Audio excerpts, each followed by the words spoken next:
J'ai épousé un Congolais qui veut prendre une deuxième femme après avoir eu la nationalité française la semaine dernière. Voici ma triste histoire.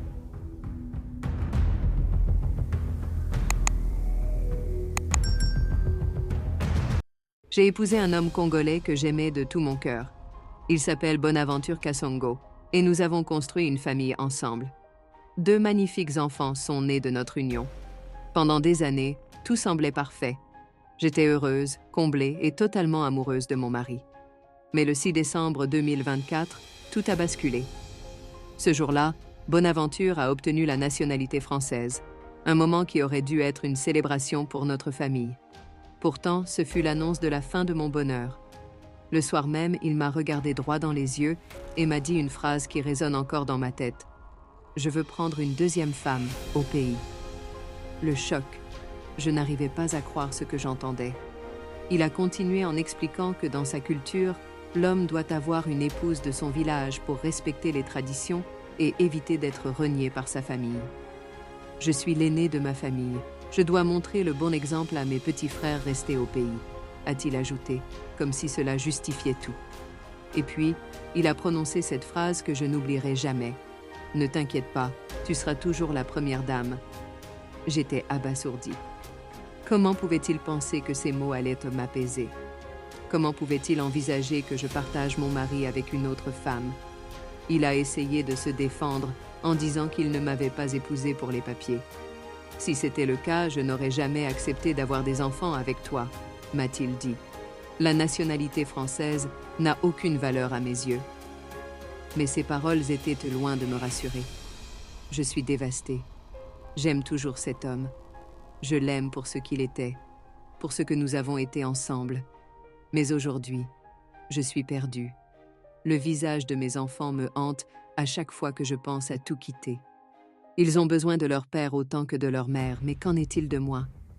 Dois-je sacrifier mon bonheur et ma dignité pour maintenir cette famille ensemble? Mes parents et mes amis m'avaient averti.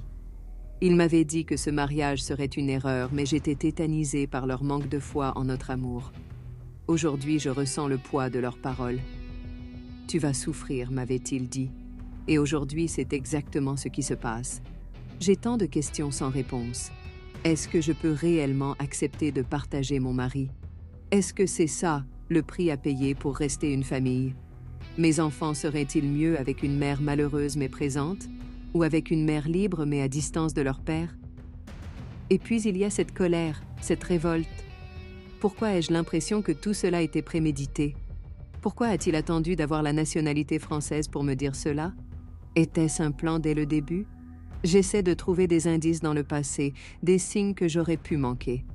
Les petits commentaires, les silences, les voyages à son village dont il parlait toujours avec une admiration presque religieuse. Et maintenant, je me demande, étais-je aveuglée par mon amour? Ai-je fermé les yeux sur des réalités que je ne voulais pas voir? Mes enfants sont ma plus grande préoccupation. Leur bonheur passe avant tout, mais leur mère compte aussi. Si je ne suis pas heureuse, comment pourrais-je leur offrir une vie épanouie? Je crains qu'ils ne grandissent dans un foyer où leur mère souffre en silence, incapable de cacher son chagrin. Mais les priver de leur père, est-ce la bonne solution? Chaque nuit, je pleure en silence. Le lit conjugal est devenu un lieu de solitude et d'angoisse. Bonaventure dort paisiblement, comme si de rien n'était. Moi, je suis rongée par la tristesse et l'incertitude. Les mots de mes amis résonnent dans ma tête. Pourquoi ne l'as-tu pas écouté? Mais c'est facile à dire.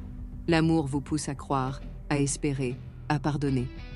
Aujourd'hui, je partage mon histoire avec vous, ma communauté, car je suis à bout de souffle. Peut-être que certains d'entre vous ont vécu des situations similaires. Peut-être que vous avez trouvé des solutions, ou peut-être que vous avez simplement des mots qui pourront m'éclairer. J'ai besoin de votre soutien, de votre avis. Alors je vous pose la question, dois-je rester ou partir? Dois-je accepter cette situation pour le bien de mes enfants, ou dois-je me battre pour mon propre bonheur? Votre avis compte pour moi car aujourd'hui, je suis égarée dans ma propre histoire. Merci de m'écouter et de m'éclairer dans ce moment difficile.